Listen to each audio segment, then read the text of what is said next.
That's the first time that word appeared in the Bible. And nobody asked Abraham to pay. So the question would be, where did Abraham get it from? Abraham got it from idol worship. Abraham was an idol worshiper. And in idol worship, you don't go to your idols empty. You go with something.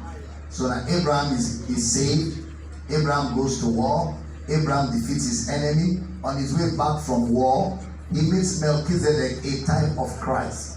And Melchizedek says, "Blessed be Abraham of the Most High, the possessor of heaven and earth." And Abraham said, "Well, I can't receive the blessing free." So Abraham gave 10% to Melchizedek. He didn't pay, he gave. Now then God wanted Israel to become a kingdom of priests and kings so he can talk to them directly in numbers.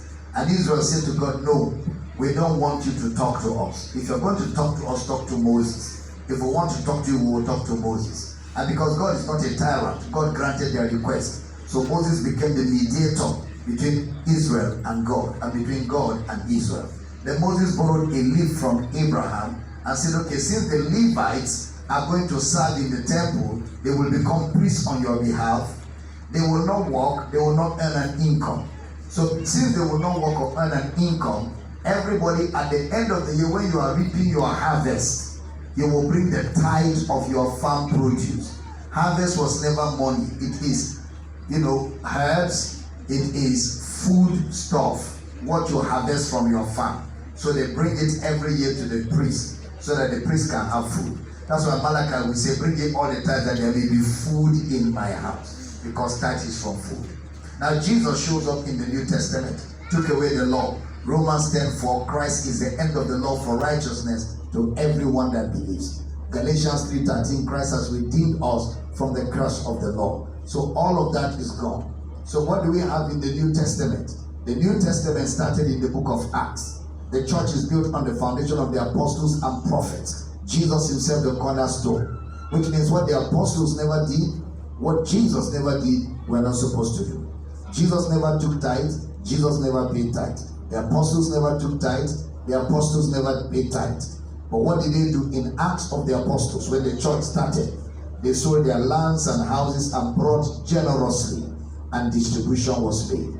So in the New Testament, a man gives according to what he has proposed in his heart. If a man gives according to what he has, it is acceptable. God loves a cheerful giver. We don't have percentages. We give by the Spirit because we are people that are led by the Spirit. We give generously. We support the work of God because we are responsible children of God. That's the best.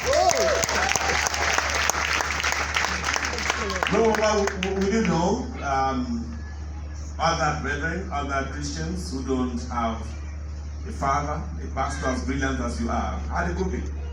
I don't know. Okay, we need to go 2 more entries and we say our Bible on this edition of Ask the Counselor coming to you live from Abuja, Nigeria. Dogo Baba, was it the devil that tempted man to sin in the first place?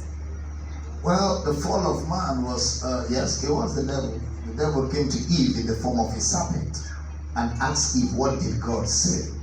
So the temptation is around what God said. Okay? And Eve showed how her and Adam have already rebelled in their heart against what God said. That means Adam and Eve rejected God's offer of salvation. That's the fall. They rejected what God said. God said, "Go like this." They said, "No, we'll not go like that." It's the same thing in John 3:16. He that believeth is not condemned. He that believeth not is condemned already. So the fall of man was the rejection of the gospel. Okay, and it is the temptation that exposed that rejection in the heart of Adam and Eve. Okay, we're gonna go. This is the last entry for this edition because any moment now will be a part of us in Abuja, Nigeria tonight. Chima Okam, he writes in Greek, Baba can barely read it. But I'll try. It says, through your teaching, Global Baba found out that heaven is not a material place. Question, is hell also a non-materialistic reality?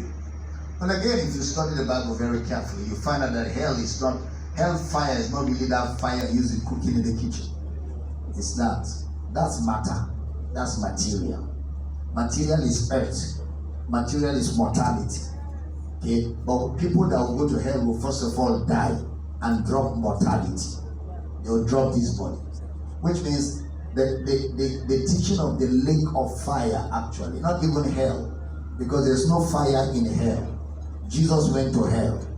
Hell means the place of outer darkness, where people without God go to wait for the day of judgment. There's no fire there. There's no fire in hell. But there's a lake of fire.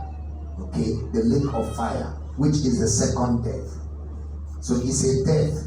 It's a separation from God. And that separation is very painful.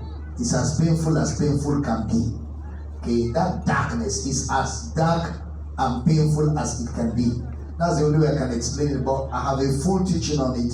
If you go on YouTube, look for Soteria Season 5. Soteria Season 5. All of that Soteria, about 35 hours or more, are all on the concept of sin and hell and burning and the lake of fire and all of that. All that teaching is in Soteria Season 5. It's free on YouTube. Don't worry, this is the end, the very end, still from Chima Okams, and Jesus opening the understanding to understand the scriptures. Doesn't mean it was because Jesus never opened their understanding before then. Well, that's what we're going to be looking at tomorrow. What makes people not understand? Who hinders people from understanding? What blocks people from understanding? We're going to enter all of that tomorrow. So be patient. Tomorrow we'll enter into all of those.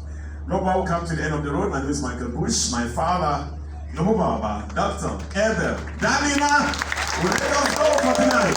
The Continental Mr. Bush. Baba. What a blessing. Are we blessed by the ministry of Mr. Bush? Can we celebrate him tonight? Thank you, man. Can we all stand tonight? Stand on your feet.